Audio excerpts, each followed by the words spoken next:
Hi guys, welcome back to our channel. நம்ம சேனலில் long video போட்டு ரொம்ப மாதமே ஆயிடுச்சு. அதான் இன்றைக்கி ஒரு லாங் வீடியோ போடலான்னு சொல்லிட்டு எடுத்துகிட்டு வந்துட்டேன்.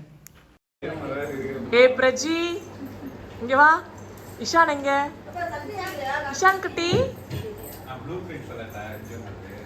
அக்கா தள்ளிப்போ. நீ வீடியோ வரமாட்ட சொல்லிட்டல, எதுக்கு டிஸ்டர்ப் பண்ணுறேன் எங்களை?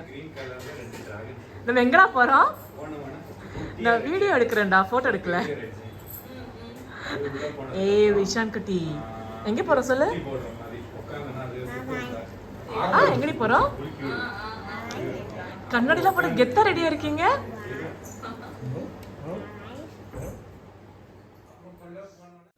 ஸோ அக்காவும் அக்கா பசங்களும் ஊர்லேருந்து வந்திருந்தாங்க. வந்ததுலேருந்து பெரிய பையன் பிரஜி வந்து எம்ஜிஎம் போகணுன்னு குதிச்சிட்டே இருந்தான். சரி ஓகே, இன்றைக்கி குழந்தைங்களை கூட்டிகிட்டு போயிடலான்னு சொல்லிட்டு நானே, என் ஹஸ்பண்ட், அக்கா, குழந்தைங்க 2 பேருமே கிளம்பிட்டோம். நம்ம எங்கே போகிறோம்? துபாய் போகிறோமா? எம்ஜிஎம் போகிறோம். நீ என்னடா அப்படி பார்க்குற?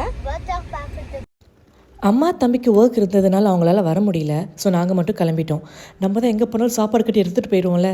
அந்த மாதிரி அம்மா தக்காளி சாதம் ரெடி பண்ணி வச்சுருந்தாங்க. தக்காளி சாதமும் உருளைக்கிழங்கும். ஸோ அதை மட்டும் நாங்கள் கட்டி எடுத்துகிட்டு குட்டி பையனுக்கு பருப்பு சாதம் பேக் பண்ணி கொண்டு வந்துட்டோம். ஒரு 10-15 போல் எம்ஜிஎம் ரீச் ஆகிட்டோம். ஜம்போ டிக்கெட் தான் வாங்கியிருந்தோம். ஆக்சுவலாக நான் வந்து ஒரு 4-5 இயர்ஸ் முன்னாடி வரும்போது அடல்ட்டுக்கு வந்து 850 சம்திங் அண்ட் சைல்டுக்கு வந்து 650. இப்போ அப்படியே வந்து கொஞ்சம் ஏறிடுச்சு.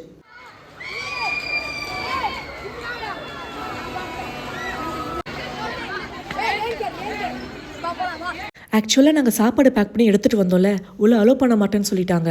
ஒரே மன வருத்தமாக போயிடுச்சு. சரி குழந்தைக்கு மட்டும் அலோவ் பண்ணுங்கன்னு சொன்னதுக்கு போய் மேனேஜர்கிட்ட போய் பெர்மிஷன் வாங்கிட்டு வாங்கன்னு சொல்லிட்டாங்க. அப்புறம் அவர்கிட்ட போய் கேட்டால் குழந்தைக்கு மட்டும் எடுத்துகிட்டு போங்கன்னு சொல்லிட்டாங்க. எங்களுக்கு கட்டிட்டு வந்து தக்காளி சாதத்தை அங்கேயே வச்சுட்டு பருப்பு சாதம் மட்டும் எடுத்துகிட்டு வந்தோம். இங்க பாரு. ஹாய் சொல்லு.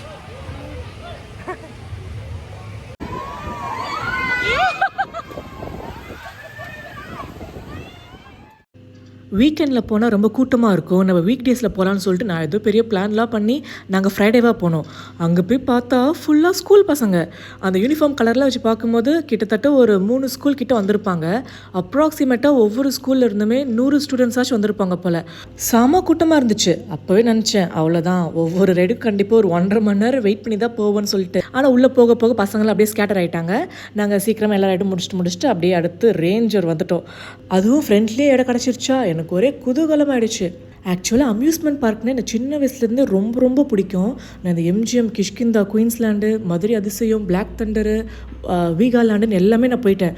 அடுத்த லிஸ்ட்டில் ஒண்டர்லாவும் அப்புறம் மும்பையில் வந்து எஸ்எல் வேர்ல்டுன்னு ஒன்று இருக்குது, அதுவும் போகணுன்னு தான் பிளான் பண்ணி வச்சுருக்கேன். கண்டிப்பாக அது போயிடணும். ஃப்ரெண்ட் சீட்டில் வேணாண்டி, நடுவில் போய் உட்காந்துக்கலான்னு என் அக்கா பிரெயின் வாஷ் பண்ணிட்டு இருந்தா. எது ட்ரெயினில் விண்டோ சீட் கிடைக்கிறதும், ரேஞ்சர், ரோலர் கோஸ்டர்லாம் ஃப்ரெண்ட் சீட் கிடைக்கிறதெல்லாம் அபூர்வம் வான்னு சொல்லிட்டு அவளை இழுத்துட்டு போயிட்டேன். என் ஹஸ்பண்டுக்கு தீம் பார்க் பிடிக்கவே பிடிக்காது. அவருக்கு இந்த ரைடில் வர்றதெல்லாம் வந்து ரொம்ப பயம். அதுலேயும் ஃபஸ்ட் வந்து இந்த ரேஞ்சர்லாம் அந்த சைடே வரமாட்டார். நான் தான் வம்படியே இழுத்துட்டு வந்தே ஆகணும்னு சொல்லிட்டு கூட்டிகிட்டு வந்தேன். அந்த கியூ கிட்ட வர அவருக்கு ரொம்ப பயமாயிடுச்சு.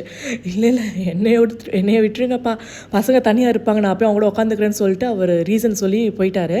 நானும் என் அக்காவும் அந்த ரைடு முடிச்சுட்டு அப்படியே மயக்க நிலையிலே வந்துட்டு இருந்தோம்.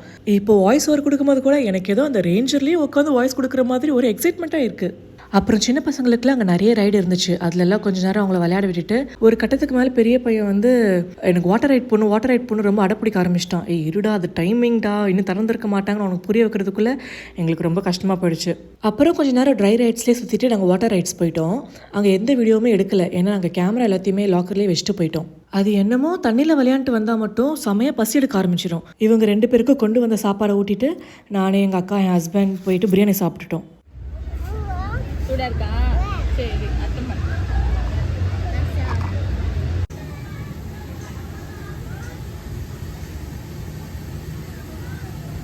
என்ன மந்திரம் பண்றியா? இந்தாங்க.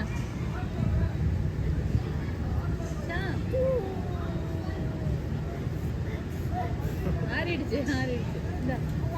போய் தரேன். இல்லை மென்னு சாப்பிட்டு. நல்லா சாப்பிட்டு முடிச்சுட்டு மறுபடியும் தண்ணியில் போய் செமையாக ஆட்டோ போட ஆரம்பிச்சிட்டோம். அங்கே ஒர்க் பண்ணுறவங்களாம் டைம் ஆகிடுச்சு எல்லோரும் கிளம்புங்கன்னு சொல்கிற அளவுக்கு நானும் எங்கள் அக்காவும் அங்கே முதல்ல மாதிரி பிறந்துட்டே இருந்தோம் தண்ணியிலேயே. அப்புறம் நாங்கள் ஃப்ரெஷ்அப்லாம் ஆகிட்டு அங்கேருந்து கிளம்பிட்டோம். அந்த டேவே ரொம்ப சூப்பராக போச்சு. அவ்வளோதான். ஸோ இந்த வீடியோ உங்களுக்கு பிடிச்சிருந்தா லைக் பண்ணுங்கள், கமெண்ட் பண்ணுங்கள், ஷேர் பண்ணுங்கள், சப்ஸ்கிரைப் பண்ணிடுங்க. பாய்.